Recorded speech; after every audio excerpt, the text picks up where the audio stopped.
morning. Good morning. Good morning and welcome to the Ventura Center for Spiritual Living. I'm Reverend Bonnie Rose. It's great to see you here this morning. We're going to start our Sunday celebration service by standing up and singing together. Song, Love is My Decision. Move into prayer. I just want to take a moment to honor Veterans Day and the veterans in our center that have served in the armed forces. So if you've served in the armed forces, would you please stand up and let us celebrate you?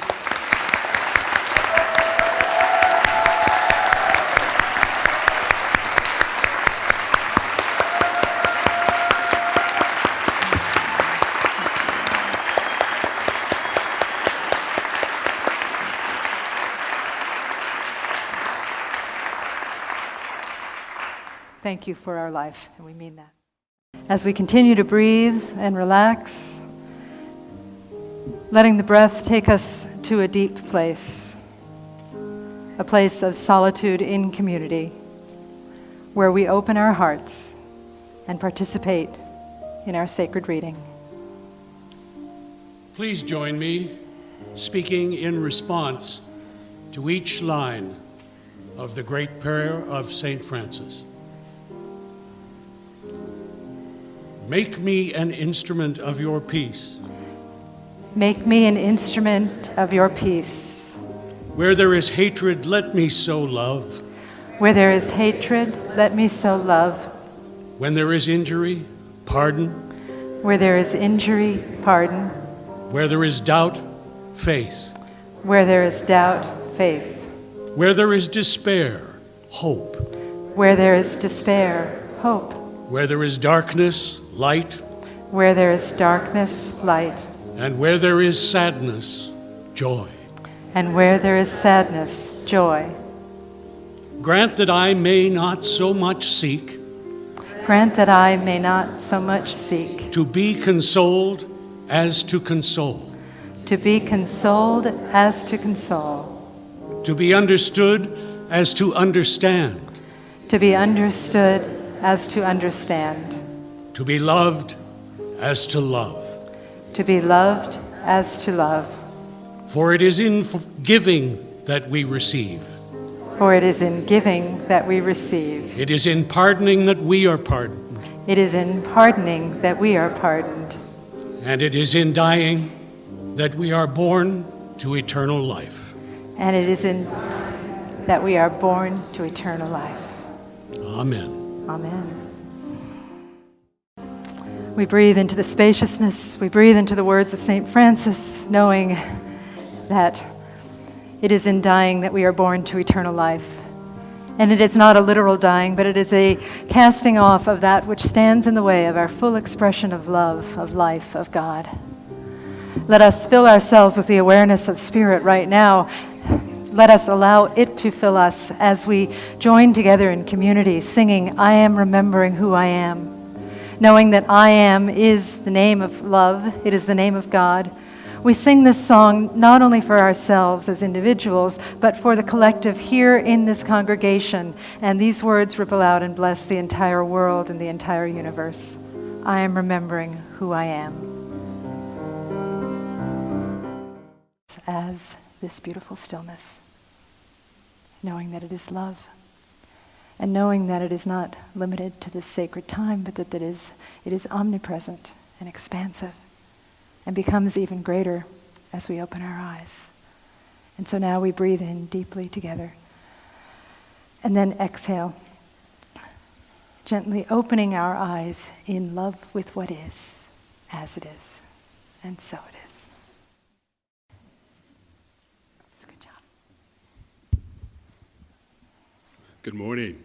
Good morning. My name is Michael Paul, and I bring you greetings from Redondo Beach Center for Spiritual Living, which is my home church, and also the Seaside Center for Spiritual Living, which is my resident church at this time. And I'm here with my beautiful Dana. So I hope, so glad to be here.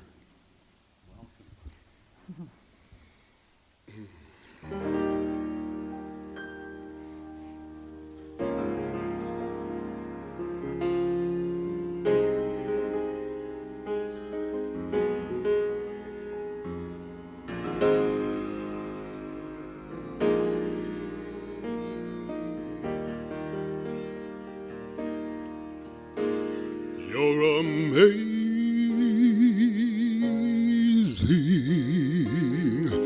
just amazing, and you will do some amazing things. You're amazing, just amazing, and you will do some amazing thing.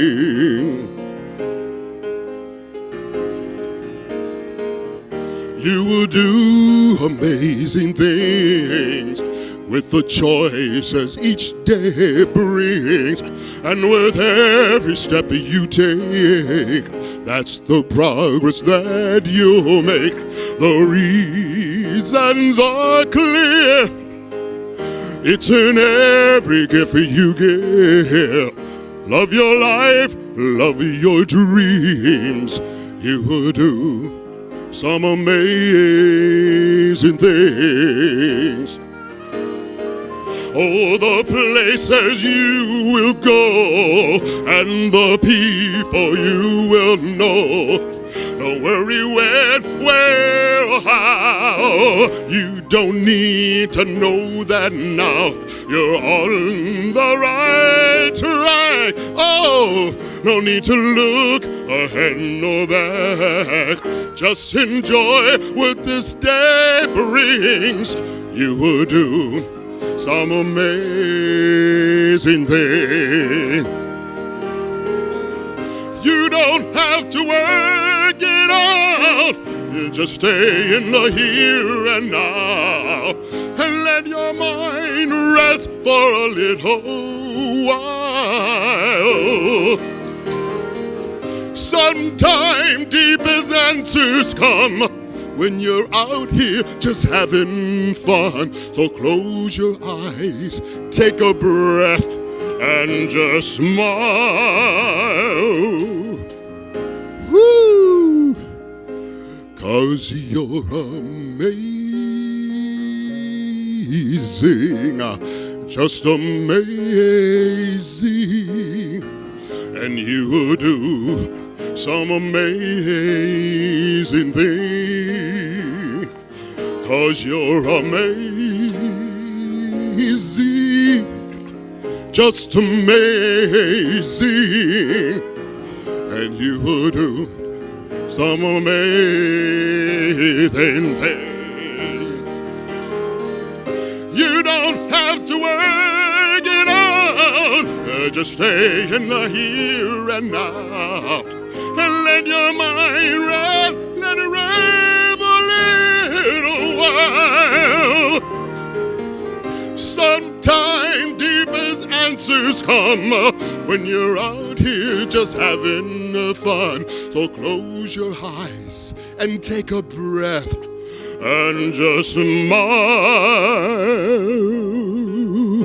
You're amazing, 'cause you're amazing, just amazing, and you do some amazing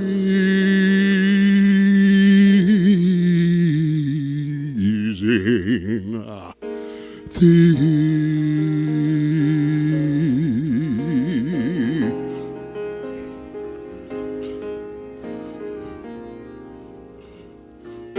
You're amazing, you're just amazing, and you will do some amazing, amazing things. You're amazing, you're quite amazing, and you will do some amazing, amazing thing. Don't you hear the angels singing sweetly how amazing you are? Don't you hear the choir shouting loud, you're amazing? Don't you hear the saxophone playing loud? How amazing you are. 'Cause you're amazing, you're just amazing. You're amazing, you're super duper amazing. Yeah, Ooh, yeah, yeah, yeah. You're amazing. You're just amazing. You're amazing. You're just amazing. You're amazing. You're amazing. You're amazing. You're just amazing. You're amazing. You're just amazing. You're amazing. You're super duper amazing. Yeah. Ooh, yeah. Ooh, you're amazing. You're amazing. You're amazing. You're just amazing.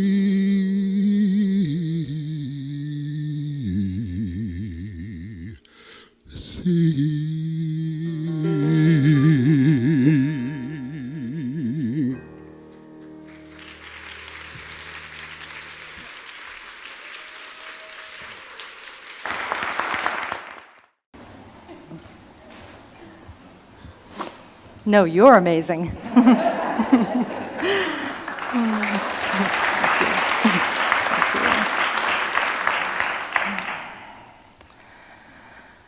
All right.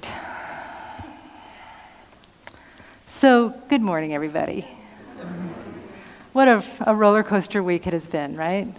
It's kind of wild and crazy. And I have to tell you, I really was at kind of a loss as to what to talk about this Sunday, how to do this in the most graceful manner. There's a couple of things going on that I want to share with you, sort of to put this sermon in context. One is that we are a center that contains both liberals and conservatives, that we contain the right and the left. And there may be some people sitting in this congregation that are delighted about the results of the election. We ask that you have compassion for those who are not. And there may be some people sitting in this congregation that are not delighted by the results of the election. And we ask that you have compassion for those who are. Yes, thank you for that. Yeah. The healing begins here. The healing of the divide that we witnessed begins here, and it begins with all of us and our compassion and our love. There's another thing that's going on, and that is that you have a minister who is so politically unsavvy, it's ridiculous. And I used to think that that was a shortcoming, that I would never really take a side on anything, and now I see that it's actually a strength. Because while I don't have a high political IQ, I have a very wide political IQ, in that I'm able to look at the differences and see how I can bring people into the middle. And to help us really achieve some type of reconciliation and sense of grace. Because again, as I said, the healing begins here, and it begins with all of us. And then the other thing that's going on is that in Science of Mind teaching, we teach that it's all good, and everything is wonderful, and God is all there is. And when something happens that is difficult for people, sometimes it is difficult to hear those words too soon. So I'm wrestling with that. I'm moving us into a place of greater light and love and healing. That's my intention today. Is it too soon for people? You'll have to be with my words in the way that serves you the best, and trust that you are here to feel whatever it is you are supposed to feel, but also to know that as we often say in this church, you're not holding the entire picture. That wherever you are in this spectrum of reactions and responses, that there is a bigger picture that is waiting for your acceptance, and that bigger picture is God. So all of this stuff going on in terms of what to talk about this Sunday, how do I make sense of this, how do I find the best words, it led to what I always do when I can't figure out what to say, and that is I procrastinate. Maybe you thought I was going to say prayer, pray, but no, I procrastinate. Fortunately, my house was incredibly dirty yesterday, and now it's really clean.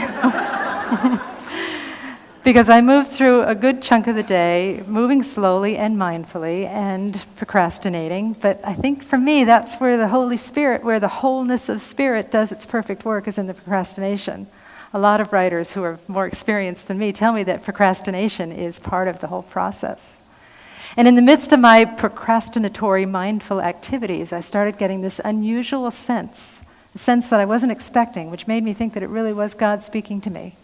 And the sensation that I got as I was procrastinating, as I was cleaning my house was, wow, what a privilege it is. What a privilege it is to be here together. What a privilege it is to speak words of healing and peace in this time when there is so much unrest in our country. What a privilege it is for me to be here, but also what a privilege it is for all of us, not only to be here, but to be here on the planet Earth at this time. Do you know that you were made for this? You were born for this. You were born to be light. You were born to be love. You were born to be healing energy. You were born to call forth wholeness where it seems like there is only brokenness. You are made for this. Your presence matters here.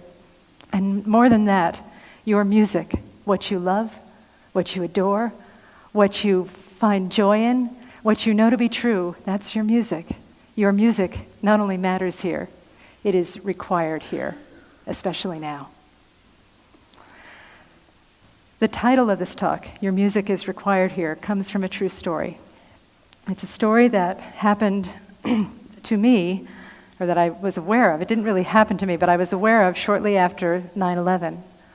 I've been hearing people talk about 9/11 a lot this week, and while it's not the same type of thing, factually, some of the feelings are the same.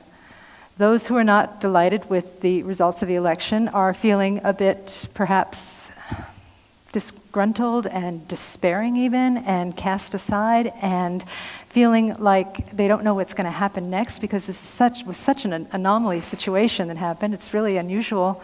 And feeling like, how do I participate with all of this?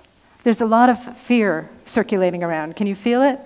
If you can't feel it, go on Facebook, okay? It is a presence on Facebook. There is a lot of fear circulating around. And while, again, 9/11 was not the same thing, not the same type of thing, a lot of the feelings are the same. There was a lot of fear and a lot of of wondering what is next and how shall I be with all of this. So after 9/11, I was living in California at the time, and when I lived in New York, I was part of a community of musicians because I was part of the music scene there. And the towers fell, and this community of musicians, there were about 35 of us on this distribution list, and we were emailing each other back and forth, checking in with the people who still lived in New York. Are you okay? What's going on? How are you coping? How can we help you? And one of my musician friends, her name is Martha, and she was actually my accompanist, my vocal coach and my accompanist. And she wrote to the group and she said, you know, this is crazy, but with all of this chaos, with all of this tragedy, with all of these people suffering, I have to practice for hours a day because I've got a Carnegie Hall recital coming up. And it feels ridiculous to me. It feels like there are so much more productive things I could be doing when there's all of this suffering going on and all of this chaos and all of this bedlam, all of this insanity. And without fail, all of the musicians wrote back to her. And they said, you get out there and you practice. You play your music. We need your music now more than ever. Your music is required here.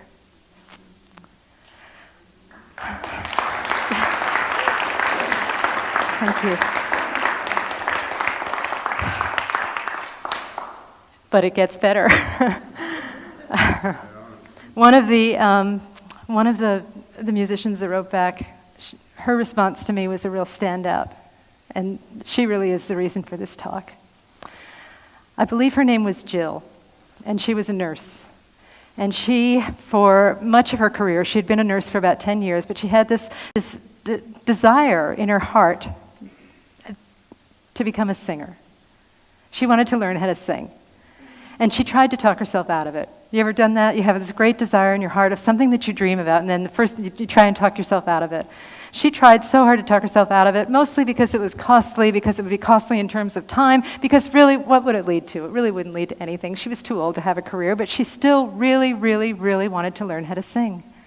And finally, her spirit took hold of her ego and pushed it aside and said, you're going to sing. You're going to take lessons. You're going to learn how to sing. And she did. She took lessons. And she focused mostly on musical theater. And she learned how to sing in a way that was pleasing and beautiful. Now, she still practiced as a nurse. And on 9/11, the day after the towers fell, she was working at St. Vincent's Hospital, which I don't know if it's still there, but at that time, that was the hospital that was closest to downtown, and a lot of people that survived from the towers were taken to St. Vincent's. And she was there, and she was working as a nurse, and as you can imagine, it was chaotic and just crazy in the ER where she was working. And there were people that were in pain, but there was one woman that seemed to be in worse pain than anybody. She was burned all over her body, and she was screaming, and she was crying, and she was saying, please, the pain medicine isn't working. Please, can somebody help me? Please, somebody, just sing something. And this nurse, Jill, stopped her medical intervention, and she gave a musical intervention. She stood in the middle of the ER at St. Vincent's, and at the top of her voice, she sang a song of hope and healing. When the dog bites, when the bee stings, when I'm feeling sad, I simply remember my favorite things. And now I don't feel so bad. Thank you. And part of me wants to say, wait a minute, it was just a song. Just a song. But here I am, it's how many years later, and I'm telling this story, and I see people blowing their noses and wiping their eyes, and it's touching us because it's touching something deep within us.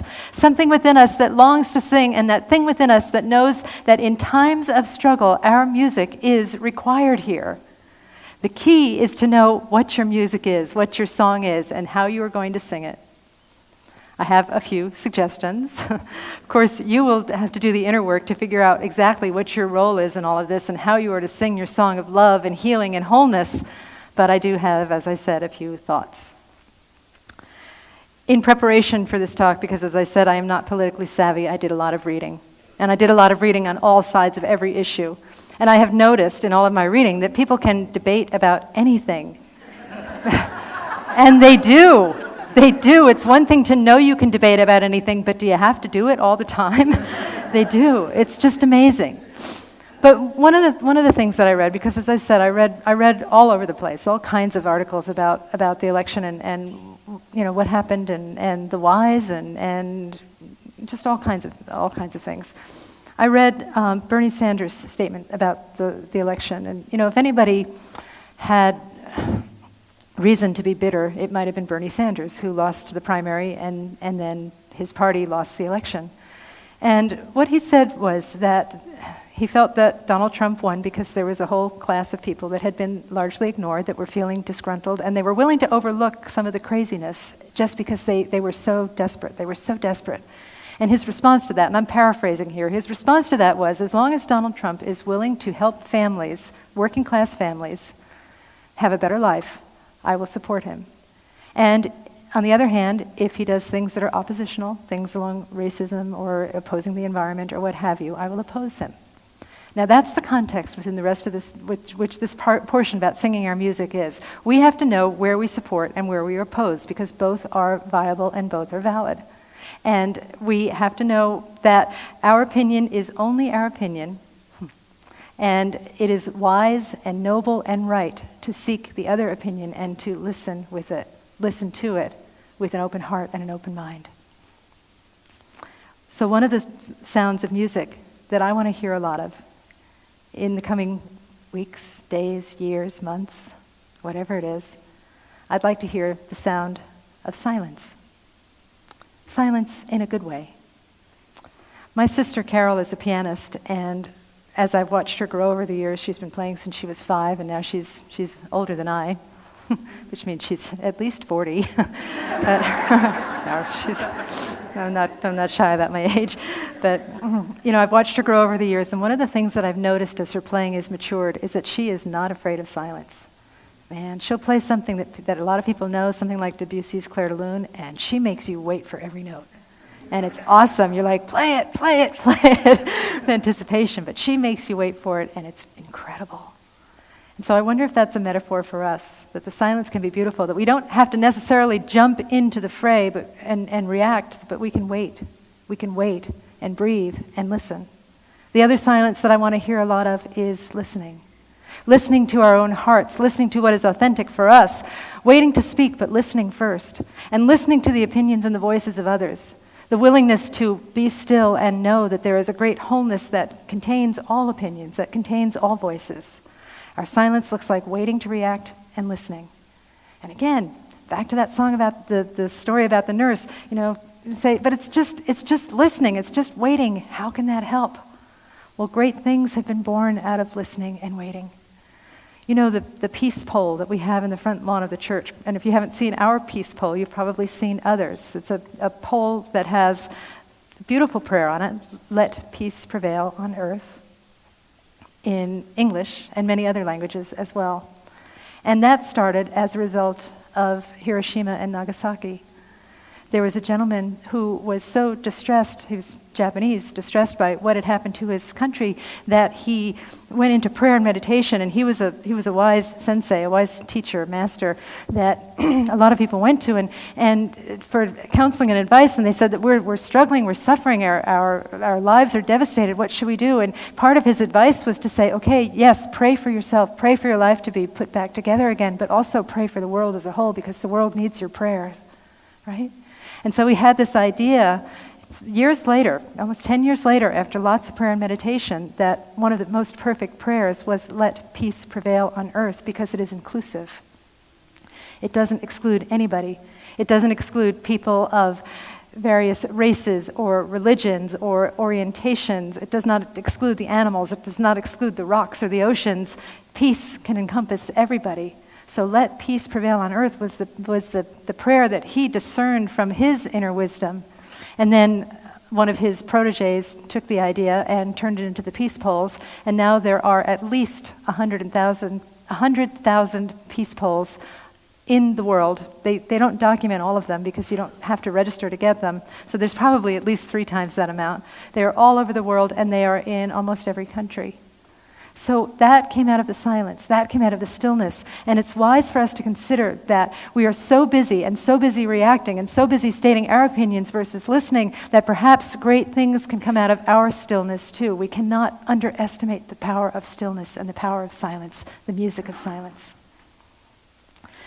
There's another form of music that I'd like to share, and that is the music of wise and kind, wise and gentle, rather, sedition. Can we be kind? Can we practice stealth, seditious kindness to undermine any appearance of less than, any appearance of you do not belong, any appearance of injustice, any appearance of doubt, fear, despair? Can we use kindness as our universal antidote to that? And the reason I said wise and gentle sedition is that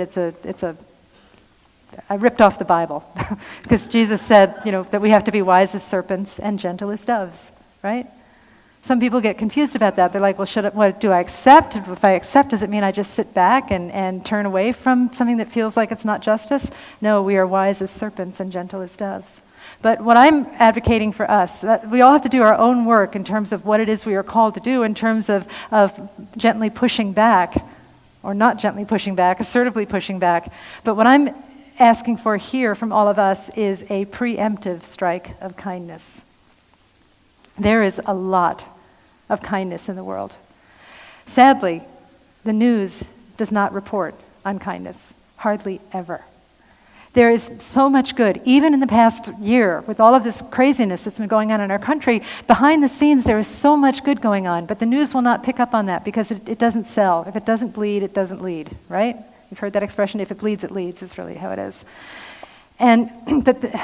Beyond that, there is so much kindness going on that part of our job is to participate in this kindness and to step it up a little and to notice that the kindness that is going on, and to trust and pray and absolutely know with deep conviction that our kindness makes a difference. It makes a huge difference. We have so many people here in this congregation that are practicing stealth kindness, perhaps overt kindness, and their music has all different forms. There's one of our practitioners that she does a lot for the church, but she has shared with me that one of her stealth ministries is she returns trash cans to people's homes on trash day, right? And she doesn't care what race they are, what orientation they are, how they voted. She just returns their trash cans. That's her stealth music, her stealth kindness, and it sounds like the rattle of trash cans. Another one of our congregants was on a plane going to Texas, and she was sleeping, and she heard that the teenager next to her wanted to buy a breakfast sandwich, but he didn't have the $6.99 on a credit card that was required, or he didn't have a credit card. And so she woke up and she bought him a breakfast sandwich. And again, you're saying, it's just a breakfast sandwich. Why is she preaching about that on Sunday? It's just a breakfast sandwich, but it isn't just a breakfast sandwich. It is an opportunity to share the teachings of this church, the teachings of kindness, the teachings of gratitude and goodness and giving for no reason. And this teenager, he ate the breakfast sandwich, and as he left, he said, you know what? I'm going to teach this at my high school. So you see how it works? You see how it works? We cannot disdain the smallest acts of kindness. We have to do them anyway. We have to do them assertively, even aggressively if need be, and we have to trust that they make a difference. The truth is that we don't know anything. And I'm sorry to inform you of that, but we really don't know anything. How many people predicted that the election would turn out a different way? They were so sure that it was going to turn out a different way, but it didn't. It didn't. It turned out the way that it did turn out. And I know how this relates to the kindness thing is that we don't know why what happens, and we also don't know why or how the things that we do make a difference, because we don't know anything. Just say that with me. We don't know anything. We don't know anything. It's a mystery. It is vast. It's a mystery. We don't know what's going on. We just have to trust and keep doing the good work. One of the reason that I know this really deeply is because of ministry.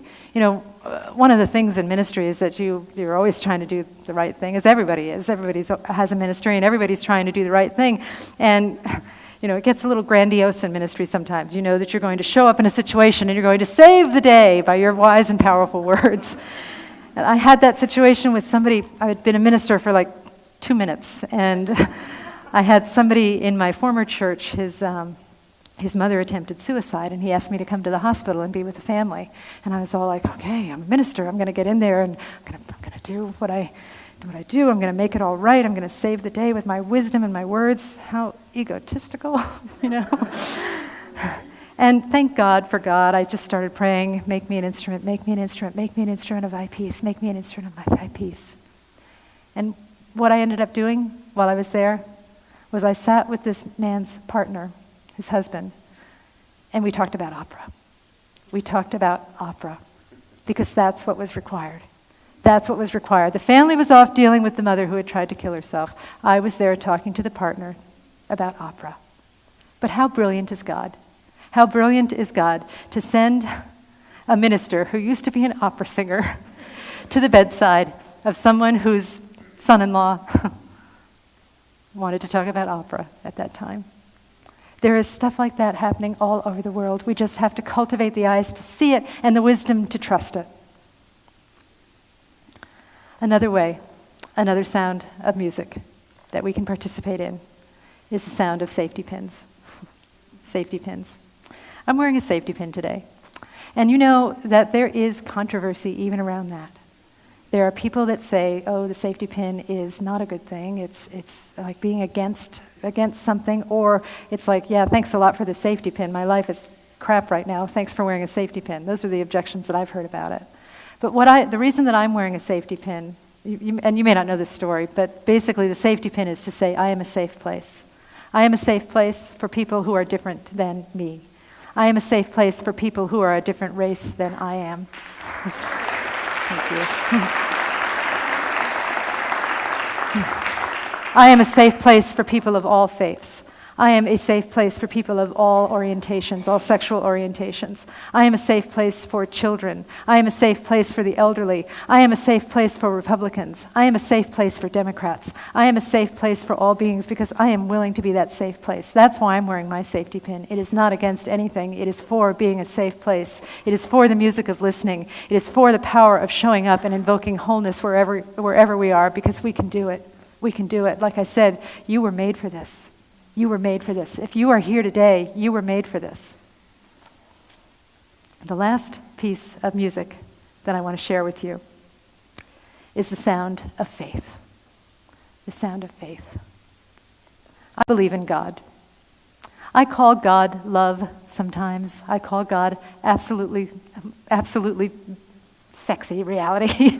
No, I don't call it that. I call God absolute reality sometimes. One of our practitioners was talking about a minister that called God Big Sweetie. But right now, I'm just going to say I believe in God. All the fancy labels that we put on it to avoid us, helping us think that, God is bigger than that big guy in the sky, that God is this energy, that God is this essence. Yes, yes, yes. And today I will call it God, and I will say that I believe in God. And God is the only thing I believe in. And if I believe in God, and if God is the only thing I believe in, I have to believe that all things conspire for a greater good. Not only do I believe in God, I believe in Shakespeare. And Shakespeare said, "Sweet are the uses of adversity." So my music, perhaps our shared music, if you're willing to join me on this, our music is to say, no, I believe in God. Yes, I believe in God. This appearance of whatever it is, whatever side of the aisle you're on, whatever resistance we're appearing, whatever complaining we're hearing, whatever thing that is happening right now, we are here to invoke and reveal wholeness. That was Ernest Holmes' the core of his message, the founder of this church, Ernest Holmes, the core of his message is that we are here to reveal wholeness. There is nothing to be healed, only wholeness to be revealed. That is the sound of your music. The way that it shows up for you is going to be individual. It is going to be sacred. It is going to be beautiful. It is going to be holy. But I invite you to discover what your music is in the face of all this. Know that it is good, and know that your music is required here. Not only is it required here, it is admired here. And not only that, it is inspired here. Thank you very much. Thank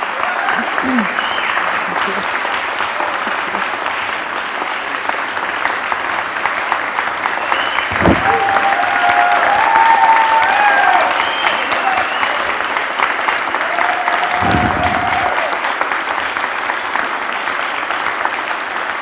Thank you. Thank you.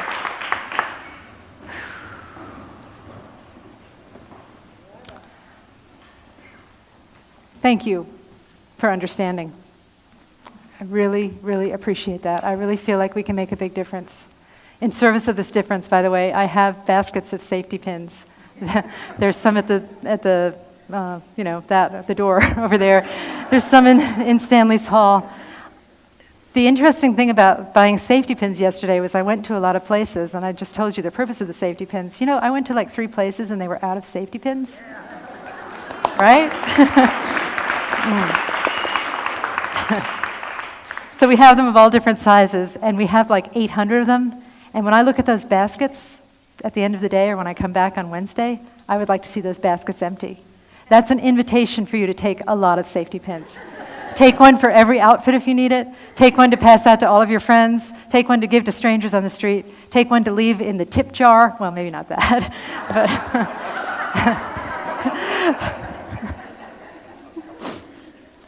A lot of safety pins distributed throughout the world to help people know that they are a safe place.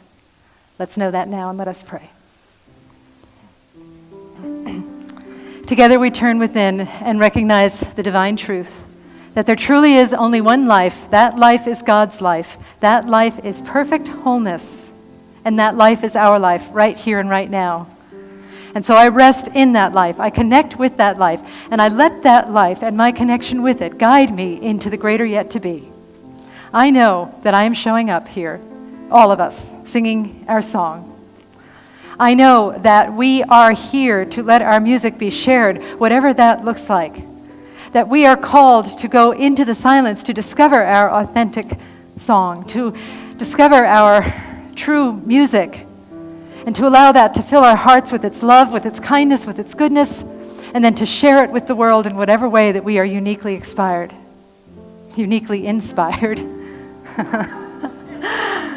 Freudian slip. It means something. I don't care. It's all God. And so I rest in this joy and laughter and know that even in times of challenge, that there is joy and laughter, that there is peace, that there is goodness. I cultivate the eyes to see it. I cultivate the heart to bring it forth. I cultivate the voice to speak it. I cultivate the ears to hear it. I trust and I know that God is in the house, that God is in America, that God is in all of us, that God is in our world, that God is in the universe, that God is in all things and everything. And I call forth that awareness of God and allow it to guide me into the greater yet to be, because the greater yet to be is here and it is coming. And so I am grateful. So grateful for this truth, so grateful for this power of love, so grateful for the beautiful, beautiful community that we serve together here in this sanctuary. I am grateful for the transformation and the healing that I know has occurred here today, not only among us, but in the entire world. And I am grateful for the ripples that the seeds that we have sown together in this service will spread, the seeds that will flourish and flower into beautiful blossoms, into beautiful fragrances, into beautiful hopes and beautiful dreams and beautiful worth and wealth for all beings. I bless this center and all people in it. I bless all paths to God, churches, synagogues, temples, mosques, ashrams, atheists, fundamentalists. I bless all beings. I bless all beings on both sides of the aisle. I bless everyone, for everyone is a blessing. Everyone has a unique part to play. And with a heart that is so filled with gratitude and so filled with blessedness, I say, thank you, Spirit, thank you, God, and I release these words into the mystery, and together we say, and so it is. Can I just say, wow, Reverend Bonnie? Oh, my gosh. Thank you.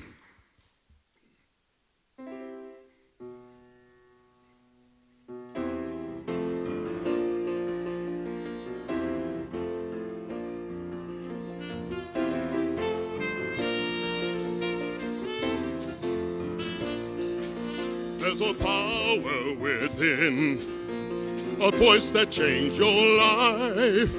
Creation began with the thoughts in your mind. Realize the truth, open your eyes and see the world be made by you. You cause it to be, it is done as you believe. It's the words you speak that make it so. It's up to you to plant the seeds. It's the thoughts you think that make it grow. It is done unto you. Well, it is done unto you. It is done unto you as you believe. As you believe.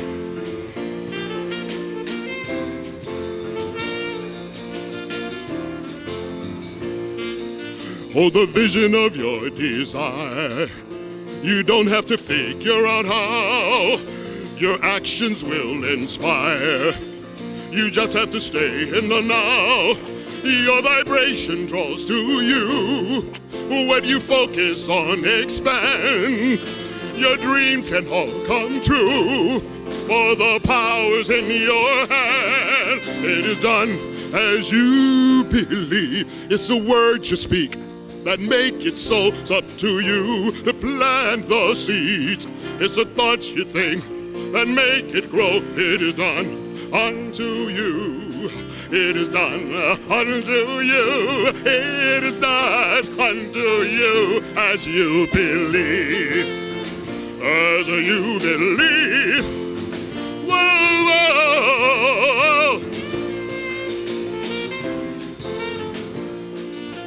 Seek and you shall find. Ask and you shall receive. You create by default or design. It's all as you believe. It is done as you believe. It's the words you speak that make it so. Up to you to plant the seed.